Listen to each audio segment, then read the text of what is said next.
म्हणजे विधानसभेच्या वेळी पूर्वीचा जो विषय होता, रवी धनगेकरांना आम्हीच मदत त्यावेळी केली होती. परंतु आता ती परिस्थिती नाही. आता आम्ही महायुतीमध्ये आहोत आणि संपूर्ण 8ही मतदारसंघामध्ये आमचे उमेदवार हे निवडून आल्याशिवाय राहणार नाहीत.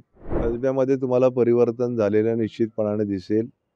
हेमंत रासनेंनी गेल्या 1.5 वर्षामध्ये जे काम त्या ठिकाणी केलेलं आहे आणि धनगेकरांचा संपर्क तेवढा राहिलेला नाही या 1.5 वर्षामध्ये नागरिकांचा.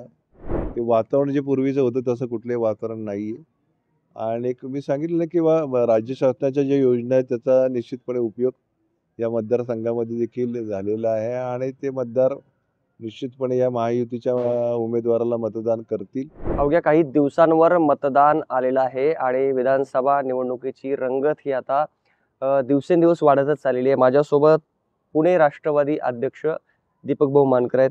भाऊ, काय सांगाल, काय वातावरण सध्या? पुणे शहराची जबाबदारी तुमच्यावर आहे आणि 8 मतदारसंघाचं लक्ष तुमच्याकडे लागलेलं आहे, कारण गेल्या निवडणुकीमध्ये तुम्ही महाविकास आघाडीमध्ये होतात, आता महायुतीमध्ये आहात. म्हणजे विधानसभेच्या वेळी पूर्वीचा जो विषय होता, रवी धनगेकरांना आम्हीच मदत त्यावेळी केली होती. परंतु आता ती परिस्थिती नाही. आता आम्ही महायुतीमध्ये आहोत आणि संपूर्ण 8ही मतदारसंघामध्ये आमचे उमेदवार हे निवडून आल्याशिवाय राहणार नाहीत. अतिशय चांगला नागरिकांचा प्रतिसाद या सगळ्या उमेदवारांना आहे आणि त्यांनी 5 वर्षाच्या कालावधीमध्ये जे काम समाजाकरता केलेले आहे, पुणे शहराच्या विकासासाठी केलेले आहे, त्या कामाची पावती त्यांना निश्चितपणे या निवडणुकीच्या निमित्ताने मिळणार. अतिशय चांगलं वातावरण आहे आणि या महाराष्ट्रामध्ये महायुतीची सत्ता आल्याशिवाय राहत नाही. कारण की एक गोष्ट निश्चितपणे आपण लक्षात घेतली पाहिजे की आदरणीय अजितदादा असतील, आदरणीय शिंदेसाहेब असतील, आदरणीय फडणवीस साहेब असतील, त्यांनी या 2.5 वर्षाच्या कालावधीमध्ये जे प्रोजेक्ट समाजाकरता दिलेले आहेत, मग लाडली बहीणचे असू द्यात किंवा त्या ठिकाणी विद्यार्थ्यांच्या संदर्भातले काय असू दे, युवतींना देखील शिक्षणाच्या संदर्भात, उच्च शिक्षणाच्या संदर्भात मोफत शिक्षण देण्याचा जो संकल्प केलेला आहे तो देखील उपयोगी पडणार आहे. त्या शेतकऱ्यांसाठी काय आहेत योजना, युवकांसाठी आहेत आणि याचा लाभ निश्चितपणे या निवडणुकीच्या निमित्तानं झाल्याशिवाय राहणार नाही. आणि मतदानाच्या या प्रक्रियेमध्ये वाढ होणार, मतदानाची टक्केवारी वाढणार या संपूर्ण महाराष्ट्रामध्ये. या लाडकी बहीण योजनेमुळे खूप मोठा फरक संपूर्ण महाराष्ट्रामध्ये तुम्हाला दिसून येईल. पुणे शहरामध्ये देखील मोठ्या प्रमाणामध्ये हा बदल तुम्हाला दिसून येणार आहे. 8 मतदारसंघ आहेत पुणे शहरामध्ये.